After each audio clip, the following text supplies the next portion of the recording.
this is Carolyn. Hi, Carolyn. I recently became aware of your anti-sex trafficking campaign that you have going.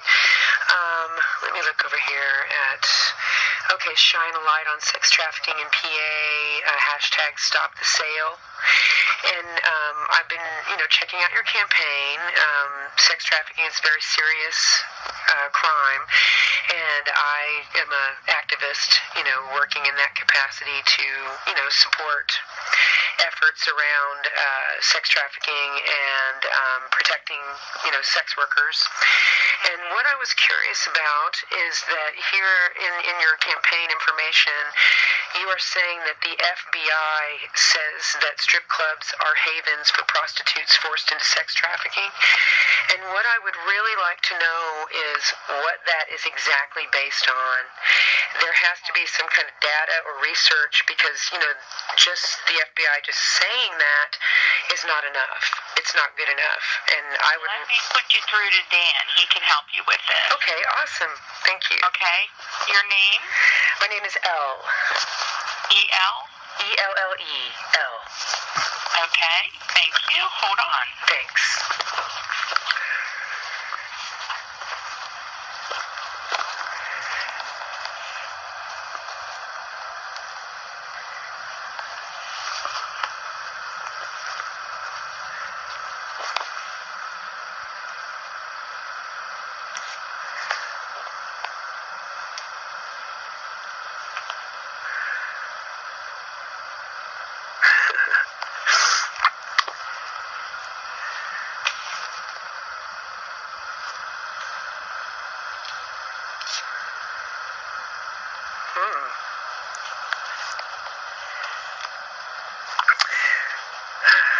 Not even any hold music.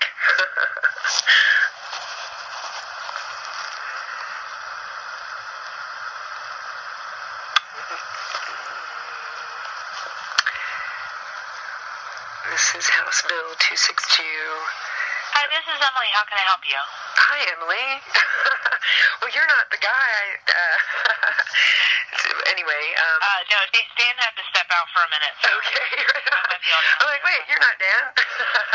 Well, hello, Emily. My name is Elle, and I became aware of your campaign, hashtag Stop the Sale, and support of HB 262. And in the campaign rhetoric you have where it says FBI is quoted as saying strip clubs are havens for prostitutes forced into sex trafficking. And, what is that based on? I would really like to see the data, the research. It's from the FBI's own website on sex trafficking, actually. Okay. Do they have research up there, or is it just a quote that they're giving?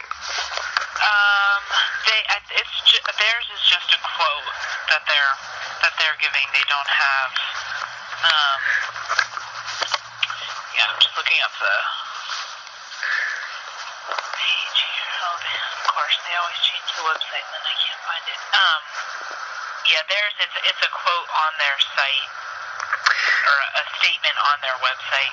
Well, see, I really would like to know what they're basing that on because, they can just say whatever they want to say, and it's really good to have data, evidence-based research to base this stuff on. We've already seen, the FBI was quoted as saying that there were over 100,000 to 300,000 child victims of sex trafficking in the United States, and that's been debunked. The FBI has already quoted things like the average age of entry is 12. That's been debunked, and Polaris Project has even come out and stated that you can't say that and it be based on any kind of evidence. So before I go around quoting something, I've just learned that I really want to have solid data and not just be pushing a narrative that isn't based on reality.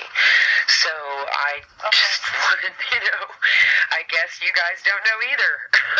But if the FBI...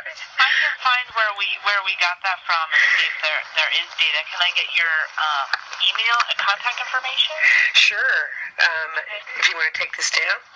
And I am an activist, and I'm, very concerned about the laws that are being passed in regard to trafficking, because from what, we're seeing, I'm from Colorado, and what happened after end demand legislation came through our state, now we have more homeless sex workers, women who are getting arrested. The rhetoric does not match, what they promised, and people's lives are being harmed. And, while there are trafficking victims who need to be helped, it's a much more complex situation than merely, let's pass a law to go against sex trafficking.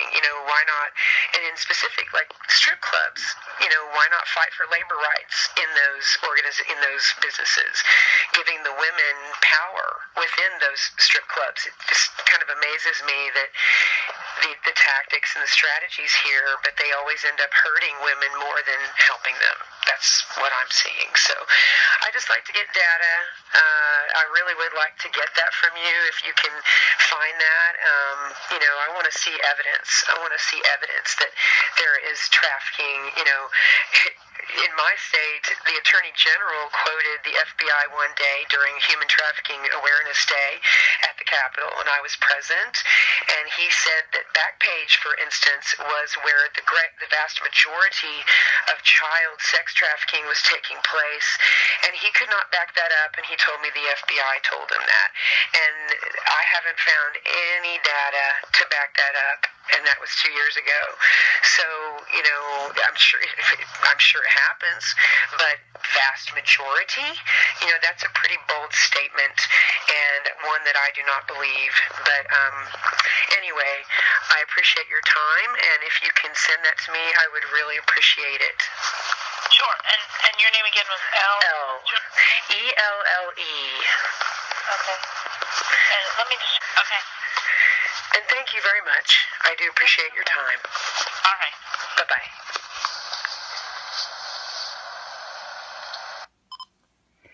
I went to the internet and I found the document that they are referring to.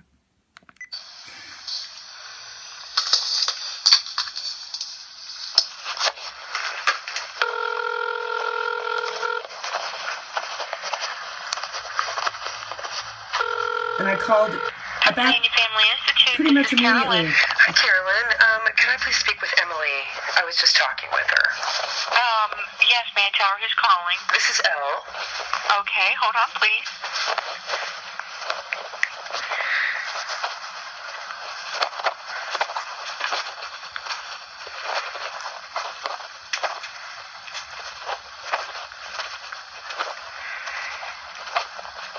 I'm sorry, she can't come to the phone. Can I get your number? She can call you back?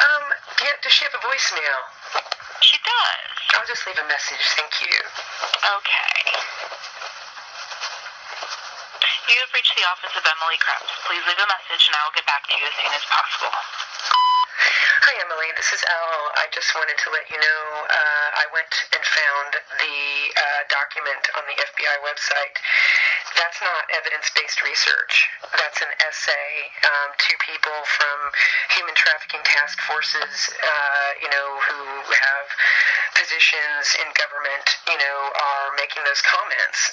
It's still, there's no research there. That's rhetoric. It's a narrative. And, so don't worry about sending me anything because I found it and it's not evidence. In fact, I spend a lot of time on the FBI and Department of Justice databases, as well as the State Department, data. There is a lot of data available, and I have been soaking it up for a number of years now, and there is no data to support that assertion. So, I think there is what's called the WOOZLE effect, and if you look that up, you can find it is an actual term for when people quote something so often and pass it on so often through individuals to the press, through various mechanisms, that it somehow becomes fact. Well, that's not really the way things should be done, especially social engineering such as legislation, laws that will have an impact on many people.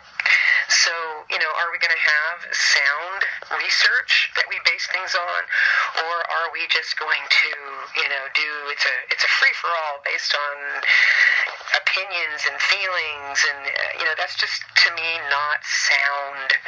It's not the way laws should be passed. So, you might want to come up with some actual data, some evidence to base these narratives on. And if the evidence is not there, if the data is not there, then what are you doing? What are you doing? And do you even care how it's going to impact people? Because what I've seen from, anti-human trafficking laws is a total disregard for the very people that these laws are meant to protect and help. And then there are many others who are impacted. It's just horrible. I just see more arrests of people who don't need to be arrested. And it's sad, the damage that is being caused in the lives of people. But, if you don't know about it, and if you don't bother to even look at it, you won't necessarily know about it. And you think that you're just on a campaign to help people. Well, sometimes when we try to help people, we end up hurting them. And I think that that's something that we should care about. We should care about it. We should do everything within our power not to hurt people. Oh well, long-winded message.